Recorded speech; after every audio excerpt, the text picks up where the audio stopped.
It's Thursday and it's also National Wine Day. But I don't want to go to school.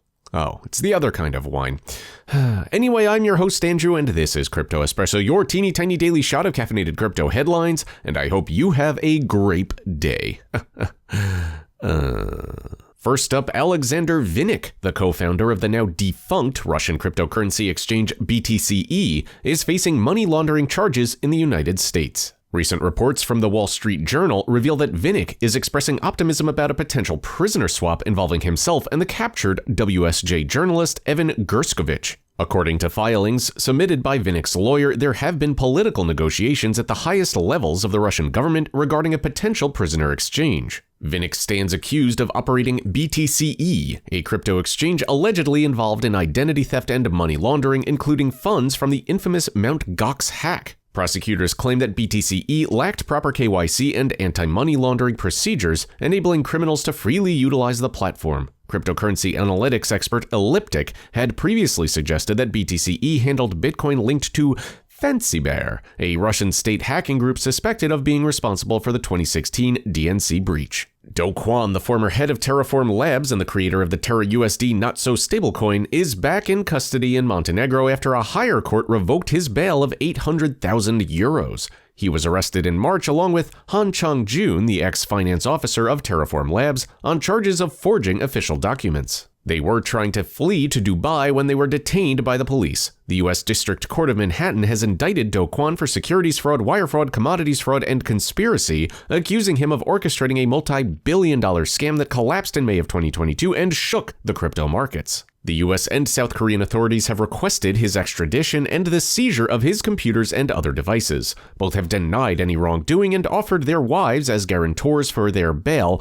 However, the prosecution argued that they had no incentive to stay in Montenegro and face extradition. The police also found fake Costa Rican and Belgian passports in their luggage. The price of Multichain's Multi-Token, a protocol that enables cross-chain transactions, dropped by 30% in a day to $4.97 per token. The reason? A delay in the upgrade of the backend node, which affected some of the routes and caused some users to not receive their multi-chain funds. The multi-chain team apologized for the inconvenience and assured that all transactions would be completed after the upgrade. The sell-off was also fueled by rumors and speculation. A tweet claiming that the multi-chain team was arrested by the Chinese police and that $1.5 billion of contract funds were seized went viral. A wallet address associated with Phantom Foundation, a Layer 1 blockchain developer, withdrew 449,740 multi-tokens worth $2.4 million from SushiSwap, a decentralized exchange. Lock On Chain, a blockchain analytics firm, reported that at least $3 million worth of multi left the accounts of Smart Money. According to a report by security firm TRM Labs, attacks and hacks on cryptocurrency protocols experienced a pretty significant decline in the first quarter of 2023, dropping by 70% compared to the same period in 2022.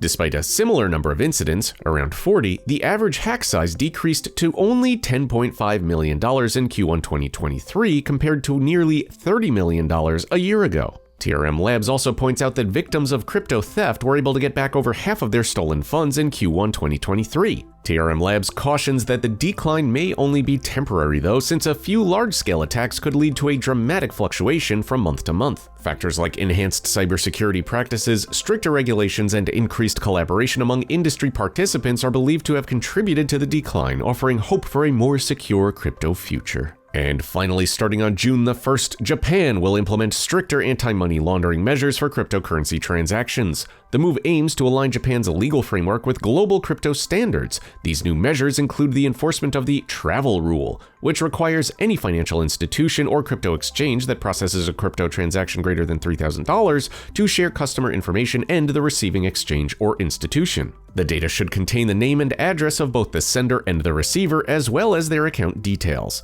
The travel rule was discussed by G7 members during a meeting held in Japan back in mid-May. The rule is part of an initiative by the Financial Action Task Force, FATF, to better track the real-world identities behind those transacting via crypto assets. Previously, Japan's financial regulator, the Financial Services Agency, implemented new regulations on crypto exchanges in light of hacks at Mt. Gox and Coincheck. The FSA has several rules to protect customers, such as separating customer and company assets, verifying holdings in annual audits, limiting leverage trading on exchanges, and requiring licensed crypto exchanges to hold at least 95% of customer funds in cold wallets. And it is so chilly in this cold wallet. Whoa.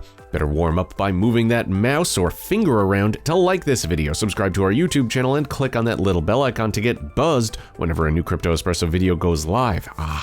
Much warmer. Thoughts on today's episode? Drop me a line in that comment section below because I read them and I sometimes take them far too seriously. Questions about our headlines or crypto in general? Take the plunge and ask Alex in that description below. Alex is always a great resource for all things Web3 and the metaverse, and that about does it for today. As always, I've been your host, Andrew. These have been your headlines, and we'll see all of your beautiful, shining faces tomorrow.